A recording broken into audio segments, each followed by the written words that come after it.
दोस्तों, आज की कहानी है एक पिता का फैसला। सारंग जी चुपचाप बैठे हुए अपनी बड़ी बहू सुनीता की बातों को सुनते जा रहे थे। ऐसा लग रहा था कि किसी भी समय वह अपना धीरज खो बैठेंगे, पर किसी तरह उन्होंने अपने आप को काबू में रखा हुआ था। सुनीता थी कि लगातार बोलती जा रही थी। बात बस इतनी सी थी कि पिछले 3-4 दिन से सारंग जी के दांतों में दर्द हो रहा था, जिससे वो बेहाल थे। डॉक्टर को दिखाया तो उसने दांतों को निकलवाने की सलाह दी थी, पर दर्द के कारण यह संभव न था। अतः डॉक्टर ने दर्द कम करने की दवा दी थी। वह कहा था कि दर्द खत्म हो जाए तभी दांत निकाला जाएगा। दर्द की वजह से वह कुछ खा नहीं पा रहे थे, इसलिए बहू को खिचड़ी बनाने के लिए कहा था, पर उसने 2 सूखी चपाती और सूखी सब्जी बेटे के हाथ से भिजवा दी थी। सारंग जी ने थाली को हाथ भी नहीं लगाया और अब बहू सुनीता जोर जोर से चिल्ला चिल्ला कर बोल रही थी कि जब खाना नहीं होता तो पहले से ही बता दिया करो, कितना भी करो इनके नखरे खत्म नहीं होते। वह यह बात समझने के लिए तैयार ही नहीं थी कि दांत दर्द की वजह से ससुर जी चपाती खाने में असमर्थ हैं, और गुस्से में थाली उठाकर बाहर चली गई।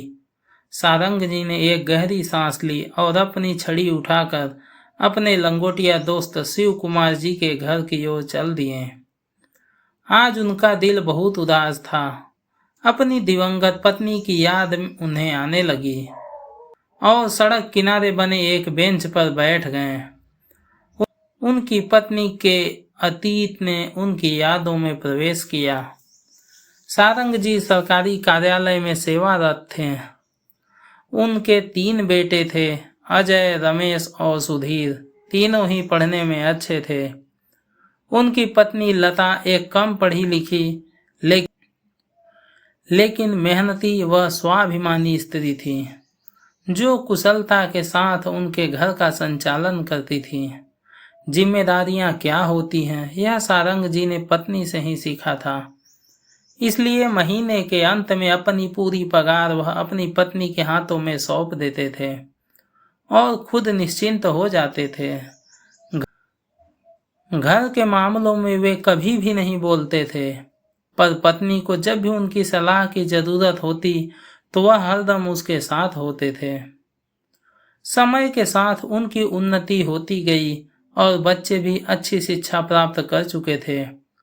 अपने जीवन काल में उनकी पत्नी ने एक जो सबसे अच्छा काम किया था वह था मकान बनाना। शहर की एक अच्छी सी कॉलोनी में उसने अपने सपनों का संसार बसाया था। सारंग जी ने ऑफिस से लोन लेकर, कुछ दोस्तों से मदद लेकर पत्नी के इस सपने को पूरा किया। पहले मकान 1 मंजिला था, पर जब बच्चे बड़े हो गए तो सारंग जी ने हिम्मत करके मकान की 2 मंजिलें और भी बनवा दी। उनके 3 बेटों की शादी हो गई और 3 बेटों के 2-2 बच्चे भी हो गए थे। और अब सारंग जी अपने छोटे बेटे के साथ निचली मंजिल पर रहते थे। अजय व रमेश दूसरी मंजिल और तीसरी मंजिल पर रहते थे। रसोइयां सबकी अलग अलग थी। बस त्योहार वाले दिन सब एक जगह इकट्ठे होकर त्योहार मनाते थे। मुंह से तो कोई कुछ नहीं कहता था, पर सुधीर की पत्नी को बहुत तकलीफ होती थी कि सारा काम मुझसे ही करना पड़ता है। दोनों भाभियां बस हाथ हिलाने के लिए आ जाती हैं।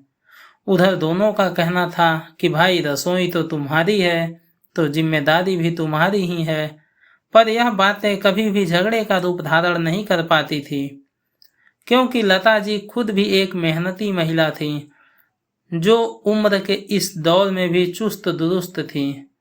सारा दिन कुछ न कुछ करते रहना उनकी आदत थी। इसी कारण काम को लेकर बहुएं भी उन पर निर्भर रहती थी। सारंग जी जब भी अपनी पत्नी के साथ बैठते थे तो कहते थे कि अब हमें किसी प्रकार की चिंता नहीं है।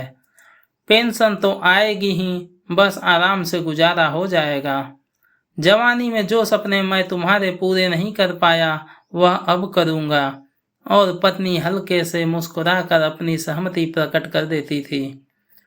पर सारंग जी का यह सपना कभी पूरा नहीं हो पाया और एक दिन उनकी पत्नी उन्हें अचानक छोड़कर हमेशा के लिए चली गई। सारंग जी की तो जैसे दुनिया ही उजड़ गई, पर होनी को कौन टाल सकता था। जिस पत्नी ने इतने यत्न से मकान की नींव बनाई थी, उसमें अब दरारें पड़नी शुरू हो गई थी।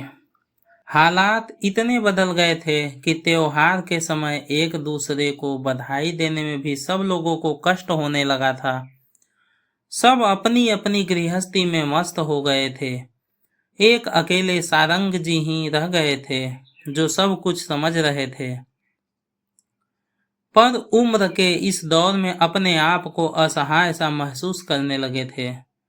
2 दिन पहले ही वह जब अचानक घर में घुसे तो उन्हें बेटे और बहुओं की आवाज सुनाई दी। वो जहां थे चुपचाप वहीं खड़े हो गए और उनके दुख का कोई ठिकाना न रहा।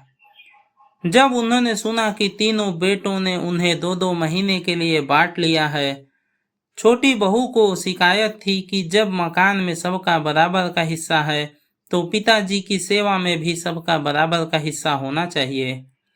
मैं भी थोड़ा आजाद रहना चाहती हूँ, जो पिताजी के कारण संभव नहीं हो पा रहा है।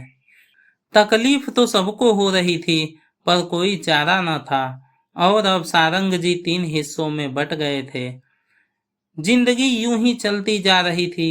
2 महीने कभी एक बेटे के पास, फिर कभी दूसरे बेटे और फिर तीसरे बेटे के पास। मुसीबत तो तब आती थी जब कभी महीने के अंत में यदि उनकी तबीयत खराब हो जाती तो इलाज यह सोचकर नहीं कराया जाता था कि अब 2-4 दिन के बाद दूसरे बेटे के पास तो जाना ही है, वही इलाज करा देगा। आज सारंग जी के सब्र का बांध टूट गया था। 2 दिन पहले ही उन्होंने दांत निकलवाया था। उनका दिल कुछ मीठा, कुछ गर्म, कुछ नरम खाने को हो रहा था। उन्होंने अपनी मझली बहू को हलवा बनाने के लिए कहा और शीला का जवाब था कि मैं अभी खाली नहीं हूँ, आपको और कुछ तो सूझता नहीं, इस उम्र में भी खाने की पड़ी है।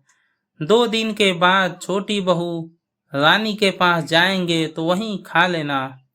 मैं पार्टी में जाने के लिए लेट हो रही हूँ। और सारंग जी के सब्र का पैमाना छलक गया। आज तक वह अपने बेटे बहुओं की सब खरी खोटी बर्दाश्त करते रहते थे, पर आज तो हद हो गई। आंखें आंसुओं से भर गई और वह शिव कुमार जी के घर की ओर चल पड़े।